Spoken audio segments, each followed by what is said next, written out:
Hey, what is up, y'all? It's your boy AJ Tripp, and welcome to the Game According to Me podcast, April 2018, the month in sports review. So we're gonna kick it off with WrestleMania, and go to my YouTube page, A Tripp Between, to see my WrestleMania review, to get my full review on what I thought about everything. But we, for the most part, it was the two biggest things that come from that is Roman Reigns didn't win the heavyweight the Universal Championship, and Ronda Rousey's tag match with Kurt Angle as a partner against Triple H and Stephanie McMahon was just so totally awesome. It was amazing, just to see that, and it was way better than it should have been, and again, I'm sure that Triple H and Kurt Angle all put those together. But man, that was again, it was crazy. The spots on and everything like that. WrestleMania as a whole was meh for me, and part of that was the ending with the whole thing with Roman Reigns not winning and everything like that. And then recently we just had the greatest Royal Rumble and he didn't win there again. Although there's some stuff that I need to read about maybe the match was botched at the end, so maybe so we'll have to see what that's all about. So, um, but that's neither here nor there. The playoffs this month have just been incredible. The NBA playoffs, I should say. I don't watch the NHL. I never talk about the NHL unless it's something really big on these podcasts. But the NBA playoffs have been amazing. A couple of game sevens. We had Boston, Milwaukee. You thought Milwaukee would have won because they have Giannis Antetokounmpo, but it didn't happen. Boston won. They're moving on to take on Philly. For Philly up beating the Miami Heat. Now Philly is the up and coming team with Embiid and Ben Simmons, and they have a bunch of shooters around there. So that's crazy. That's gonna be a great series. I believe that one is a series that starts tonight. Um, and then we have like so much. And then yesterday, LeBron James went to Game 7, and he's never lost the first round. So that still amazes me. And I put out on Twitter a couple nights ago when he hit the game winning shot in Game 5. I just said I hate LeBron. I really don't want to be that guy, but I just couldn't help it. It's just and I do want to let people know that I'm talking about in a sports context. I'm not talking about in a as a person or a human being. I know he's a pretty well human being, have no troubles in or off the thing. So yeah, but I mean it just but whatever. New Orleans Pelicans, they shocked the world, I think, and not by winning. They probably could have been good enough to win, but they swept the Blazers. I think that was a definitely big thing. I also think, um, I also think what was a surprise: the Utah Jazz beating OKC, and there's Russell Westbrook he's a great player, but he is getting ready to be one of these players that you love to hate because he is so selfish. And I know you say, how can a guy that gets 10 assists be so selfish? But he is totally so selfish. He is Allen Iverson esque. I didn't like Allen Iverson just because the guy was so selfish. This was a guy that all he wanted to do was score, and he had that ability, rightfully so. But he could have, you know, but he just wanted to be about him. That's why he never won, and I think that's why Russell Westbrook would never win. He's just too selfish of a person. And then he goes on after to talk about the people that are talking about him. First of all, one of those people were taking a picture of him. So he said, and the other fan, he said something about him. Well, you know what? That's and then I'm not saying that the fan may not if didn't say anything vulgar to him or said something about his family, whatever, they were like that. But you know what? You are a celebrity. Sorry, you are going to get you know you're going to get trash from fans. You are going to get trash talk from fans. You are going to get vulgar talk. You are going to be called the N word. You're going to be called other horrible names. And you need to take it with a grain of salt. Be better than that. And he wants to get on to the stuff, but they're not gonna run up in the street and do that. Well, of course they're not gonna run up on the street and do it. That's how it is. But that doesn't mean that you gotta, get on your ass on your back and complain about it and piss and moan. I guarantee you, he'd be the first one. He talking about they're gonna do it on the street, but the first dude say, "What you gonna say to now?" He the first one be like, "No, man, no, I ain't trying to fight. I ain't trying to fight. I guarantee you, he ain't nothing but phony tough. Point blank. Period. End of discussion. He's phony tough. But the end of it, the playoffs have really been really, really good, and now we're heading into the second round, and I think this is going to be some great playoffs. I'm hoping to see some new blood out of the East. Hopefully, the Raptors can beat the Cavs, or if not the Raptors, then definitely the Sixers. So, but we'll have to see how that goes. The Sixers have to get past Boston. We thought Boston could wouldn't lose to Milwaukee, but they didn't. So we'll see how that goes. And over in the West, we got the Jazz and the Rockets. The Rockets seem to be they took care of the Jazz yesterday, and the other night the Warriors took care of the Pelicans. So it's all going to be about you know what goes down in these playoffs. So let's just go to the Major League Baseball. In the NFL. Major League Baseball. First, a lot of cold games in the first part of April. A lot of cold games. Games played in the 30. Games played with snow. A lot of postponements, especially for my Chicago Cubs. So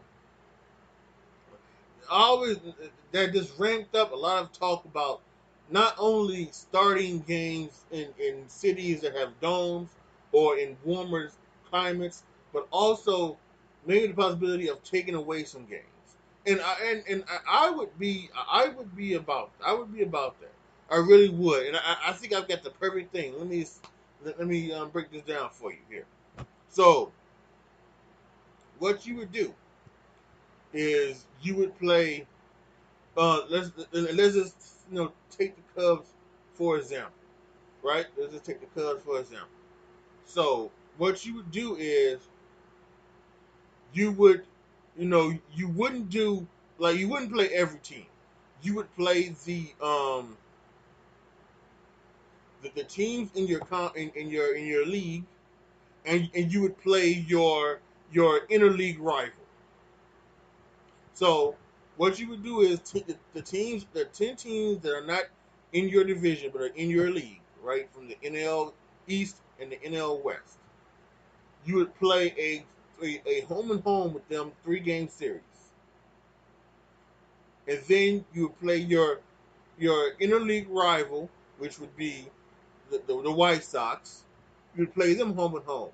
So that's 11 teams, 6 games each. That's 66.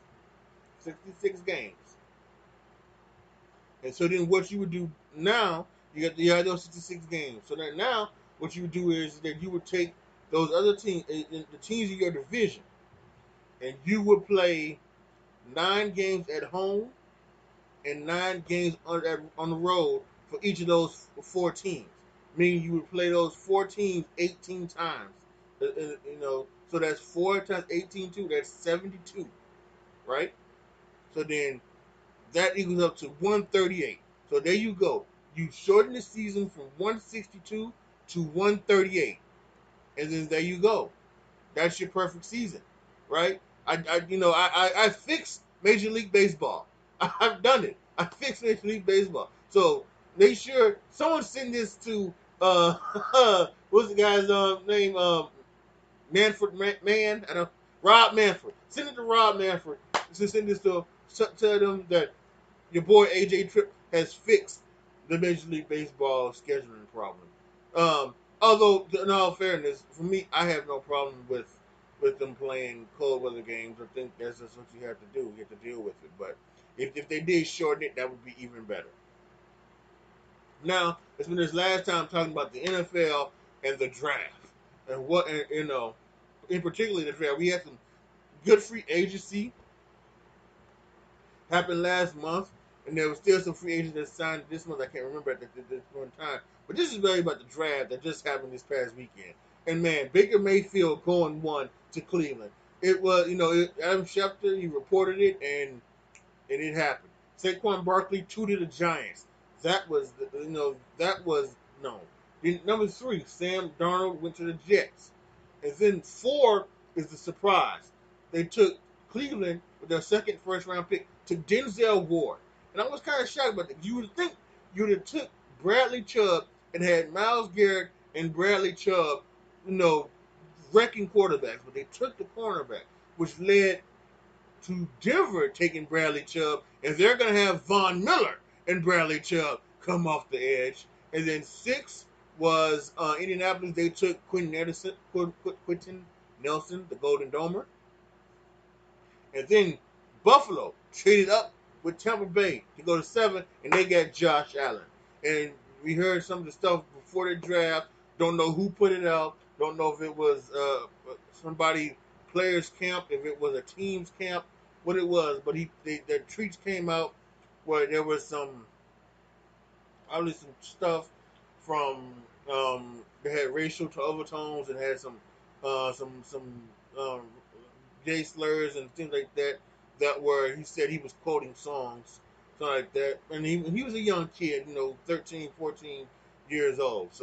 Um, so yeah, all of that happened. But he has apologized for it, said he's gonna learn about it.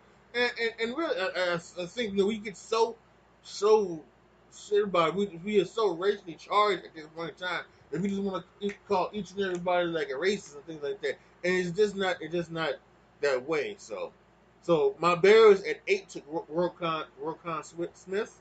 And then we had I'm not gonna go. We had number 9 Mike McGlinchey, also from Notre Dame, the tackle, go to San Francisco. Arizona traded up to get Josh Rosen, who had a mistake. He said after the draft that 9 mistakes were made, and then he went back later and said that really only 3 mistakes were made because they were 3 quarterbacks. It wasn't the other team. So again, um, so we'll see about that. And then some other things. New Orleans traded up, and some people thought it was for Lamar Jackson. No, it was for Marcus Davenport, the DN from University of Texas San Antonio.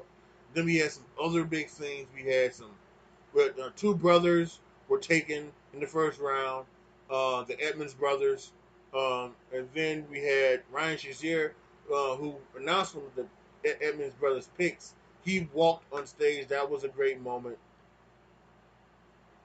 All of that Thursday night, and we had Baltimore trading back up to get Lamar Jackson, the final pick of the first round. So that was great. And then there was all a bunch of other great stories, including the greatest story was Shaquem Griffin of the outside linebacker from the University of Central Florida, who has only one hand, and he was drafted by the Seattle Seahawks to play with his twin brother Shaquille Griffin, and it was a very special moment, I think, Saturday, and